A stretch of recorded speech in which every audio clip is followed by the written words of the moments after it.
আসসালামু আলাইকুম। সরকারের যুব ক্রিয়া এবং স্থানীয় সরকার বিষয়ক যে মন্ত্রণালয়, তার উপদেষ্টা জনাব আসিফ মোহাম্মদ সজীব ভুঁইয়ার কর্মকাণ্ড নিয়ে নানা সময়ে নানা ধরনের আলোচনা হয় এবং নানা বিতর্কে অথবা নানা আলোচনায় উনি থাকেন।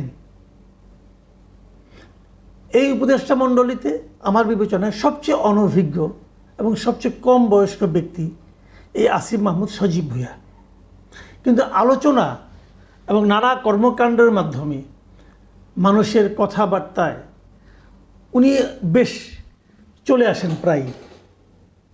সবশেষ যে ঘটনাটা ঘটল সেটা হলো যে মরক্কো যাওয়ার পথে, মরক্কোতে একটা সেমিনারে অংশ নিতে গেছেন, যাওয়ার পথে এয়ারপোর্টে যাওয়ার পর ওনার লাগেজের মধ্যে পাওয়া গেল অস্ত্রসহ একটা ম্যাগাজিন। অস্ত্রসহ ম্যাগাজিন নিয়ে এয়ারপোর্টে প্রবেশ করা একটা ক্রিমিনাল অফেন্স।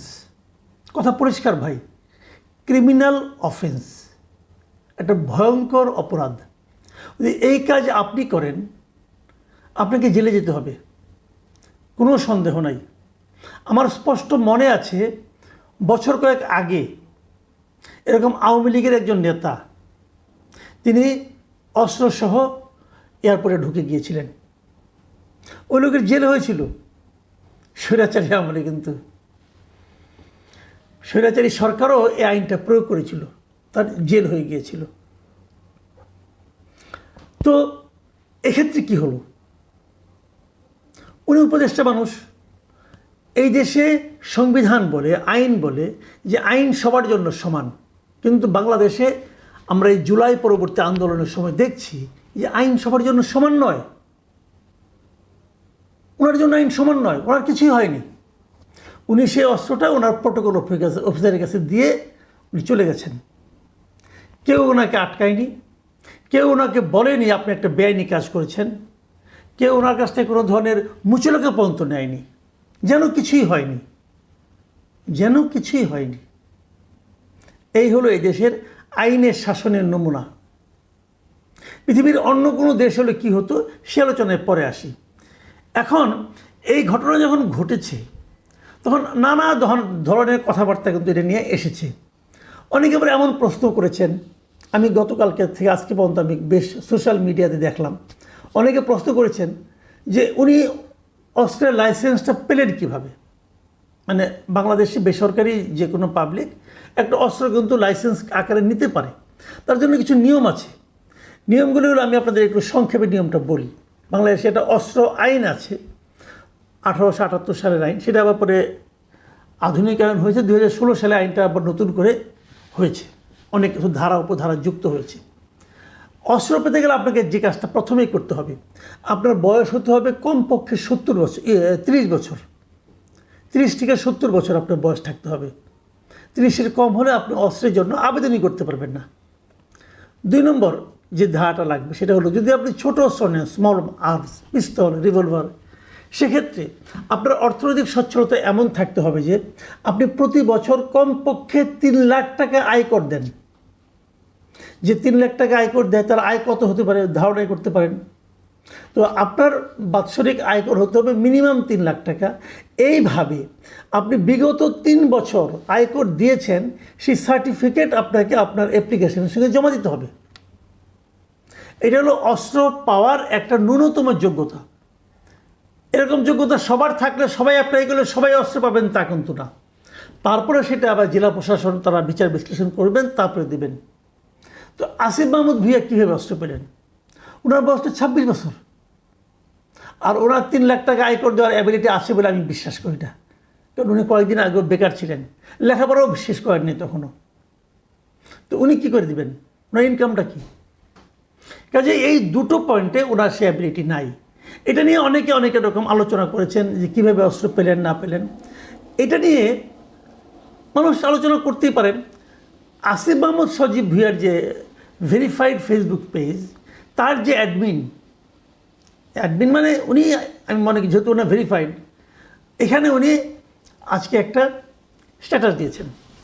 সেই স্ট্যাটাসটাতে উনি একটা ছবি দিয়েছে, অস্ত্র আইনের একটা অধ্যায়ের ছবি দিয়ে দিয়েছেন এবং ছবি দিয়ে উনি মন্তব্য করেছেন যে আসুন জানি, শিখি, তারপর মন্তব্য করি। ডিফেম করাই যদি উদ্দেশ্য হয় তাহলে অজ্ঞ থাকুন। ধন্যবাদ। এই যে ওনার মন্তব্যটা, এই মন্তব্যটার মধ্যে আমার কাছে মনে হয় যে এক ধরনের ঔদ্ধত্য আছে। মানুষকে আক্রমণ করার এক ধরনের মানসিকতা এখানে কাজ করেছে। তারপর উনি বলতে চেয়েছেন যারা ওনাকে ডিফেম করেছেন তারা সবাই কিছু জানে না, কিছু শেখেনি এবং তারা অজ্ঞ, মূর্খ। উনি হলেন মহাজ্ঞানী। এই মহাজ্ঞানী উপদেশটা জনগণকে এক দফা জ্ঞান দিয়ে দিলেন। হ্যাঁ, উনি কি বলেছেন সেটা আমি ওটা আপনাদেরকে একটু ধারণা দিতে চাই আমি, যে আসলে একটা আইন আছে। আইনটা কি? এই অস্ত্র আইনের 32 নম্বর ধারায় বলা হয়েছে বিশেষ প্রাধিকার। মানে ওই যে আমি দুটো আইনের কথা বললাম যে বয়স 30 হতে হবে মিনিমাম, ইনকাম ট্যাক্স দিতে হবে, ওই দুইটা বিষয় প্রযোজ্য হবে না কিছু লোকের জন্য। এটা হলো বিশেষ প্রাধিকার, মানে বিশেষ একটা অধিকার আছে। কাদের এটা? স্পিকার, ডেপুটি স্পিকার, মন্ত্রী, প্রতিমন্ত্রী, উপমন্ত্রী ও সমপদ মর্যাদা সম্পন্ন ব্যক্তি। মানে উনি এই সমপদ মর্যাদা সম্পন্ন ব্যক্তি একজন হিসেবে উনি আছেন। উনি মন্ত্রীর সমপদের মর্যাদা সম্পন্ন একজন ব্যক্তি। অতএব ওনার জন্য ওই 30 বছরের নিয়মটাও প্রযোজ্য নয় এবং ওই ইনকাম ট্যাক্সের ব্যাপারটাও প্রযোজ্য নয়। তো সেক্ষেত্রে উনি অস্ত্র পেতে পারেন লাইসেন্স হিসাবে। এইটা উনি জনগণকে জানালেন, খুব ভালো। জনগণ জ্ঞান অর্জন করবে, সেটাও ভালো। কিন্তু আসিফ মাহমুদ সাহেব, আপনাকে আমি একটা কথা বলি, আপনি যখন জনগণকে জ্ঞান অর্জন করতে দিলেন তখন জনগণ কিন্তু আপনি যতটুকু দেখাবেন ততটুকু পড়েই থেমে যাবে না, তারা আরও একটু পড়তে চাইবে। যেমন আমি নিজে অস্ত্র আইনটা জানতাম না, আমার জানার কোনো প্রয়োজন পড়ে নাই। আমি কখনো ভাবিনি যে আমি অস্ত্র নিব, আর যদি ভাবতামও আমি নিতে পারতাম না। আমি প্রতি বছর 3 লাখ টাকা আয়কর দিতে পারি না, আমার এত ইনকাম না, কাজে আমি পারতাম না। আমি তো মন্ত্রীও না, কাজে ওটাও আমি বিশেষ প্রাধিকারও আমি পেতাম না। তো আপনি বলাতে আমি এটা পড়েছি। 32-এর পরে হয় 33 নম্বর ধারার 33-এর খ, সেখানে কি বলা হয়েছে? জনাব আসিফ মাহমুদ, এটা কি আপনি জানেন? এটা কি পড়েছেন? এটা কি শিখেছেন? আপনাকে আমি একটু শেখাই কি আছে ওখানে। 33-এর খতে বলা হয়েছে বিদেশে অবস্থানকালীন সময়ে লাইসেন্সকৃত অস্ত্র সংশ্লিষ্ট জেলা মালখানা থানা সেফ কিপিং লাইসেন্স প্রাপ্ত প্রতিষ্ঠানে জমা রাখতে হবে। আপনি কি এখন বিদেশ যাচ্ছেন মরক্কোতে, আপনি কি আপনার অস্ত্রটা এই যেখানে রাখতে বলা হয়েছে রেখেছেন? রাখেননি। আমি কী করে বুঝলাম? দেখুন, আপনি যে বলেছেন, আপনার যে নিউজটা ছাপা হয়েছে সেখানে আপনি স্পষ্ট বলেছেন যে প্যাকিং করার সময় অস্ত্রসহ একটি ম্যাগাজিন বাসায় রেখে এলেও ভুলবশত আরেকটি ম্যাগাজিন ব্যাগে থেকে যায়। এই কথাটা কিন্তু আপনি লিখেছেন, যেটা স্ক্যান করার পর আমার প্রোটোকল অফিসারের কাছে হস্তান্তর করে আসি। বিষয়টি আনইনটেনশনাল, এই আপনি লিখেছেন, কিন্তু আপনি নিজের ফেসবুক পেজে আপনি ব্যাখ্যাটা দিয়েছেন। প্রশ্নটা হলো, আপনি অস্ত্রটা বাসায় রেখে এসেছেন কেন? আপনি তো বাসায় অস্ত্র রেখে আসতে পারেন না। 33-এর খবর যে আপনি পারেন না। আপনি অস্ত্র নিয়েছেন, অস্ত্র সংক্রান্ত আইন জানবেন না? আপনি তো অস্ত্র রাখার যোগ্যতাই নেই আপনার। আপনি তো ওটা অন্যায় করেছেন, ক্রিমিনাল অফেন্স। এটা একটা ক্রিমিনাল অফেন্স আপনি করেছেন। কেন রেখে আসছেন বাসায়? অস্ত্র এমন একটা জিনিস, আপনি অস্ত্রের কোনো একটা পার্ট কারো হাতে হস্তান্তর করতে পারবেন না। এটা আপনার ব্যক্তিগত, আপনার বাবাকে দিতে পারবেন না, আপনার মাকেও দিতে পারবেন না। এটা কি আপনি জানেন? আপনি তো জ্ঞান অর্জন করার জন্য জনগণকে মাঠে নামাই দিলেন। জনগণ কিন্তু মাঠে নেমে গেছে। আমার মতো লোক যখন নামছে, অনেক লোকে নামছে। তো জ্ঞান অর্জন করতে পারলাম যে আপনি একটা ক্রিমিনাল অফেন্স করছেন। তারপর আপনি কী করছেন? আপনি যে ম্যাগাজিনটা আপনার কাছে ধরা পড়েছে সেটা আপনি আপনার প্রোটোকল অফিসারকে দিয়ে দিয়েছেন। আপনি ওই ম্যাগাজিনটা আপনার প্রোটোকল অফিসারের কাছেও দিতে পারেন না। আপনাকে জমা দিতে হবে আপনার নিকটবর্তী থানায়।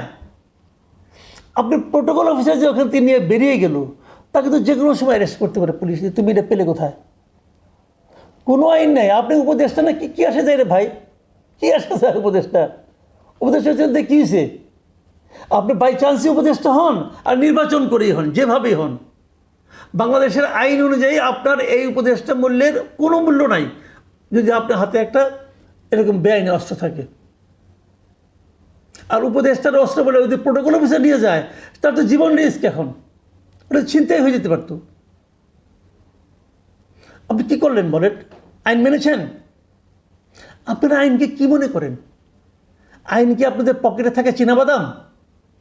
ইচ্ছা হলো খাইলাম, ইচ্ছা হলো ফটো এলাম, ইচ্ছা হলো কাউকে দিয়ে দিলাম। এটা শেখ হাসিনা করত, তাকে আমরা স্বৈরাচারী বলতাম। আপনারা তো তার চেয়ে বড় স্বৈরাচারী হয়ে গেছেন। কোনো অভিজ্ঞতা নাই, কোনো যোগ্যতা নাই, উপদেষ্টা হয়ে বসে আছেন আর এগুলি করছেন। কয়েকটা কথা বলি, কতগুলি আইনগত দিক দিয়ে আলোচনা করলাম, যেহেতু আপনি পড়তে বলেছেন বলে পড়েছি ভাই। আরও কয়েকটা কথা বলি যেগুলি নৈতিক একটা বক্তব্য দিয়ে আপনার সঙ্গে আলাপ করতে চাই। সেটা হলো, একটা অস্ত্রের দাম কত? আমি যতটুকু জেনেছি, একটা আপনার বোধহয় খুব সম্ভবত স্মল আর্ম, যতটুকু আমরা বুঝতে পেরেছি, পিস্তল অথবা রিভলভার কিছু একটা হবে। অ্যাভারেজ দাম হলো 2 থেকে 2.5 লাখ টাকা। দামি, আরও দামি আছে। আপনি 2 থেকে 2.5 লাখ টাকা পেলেন কোথায়?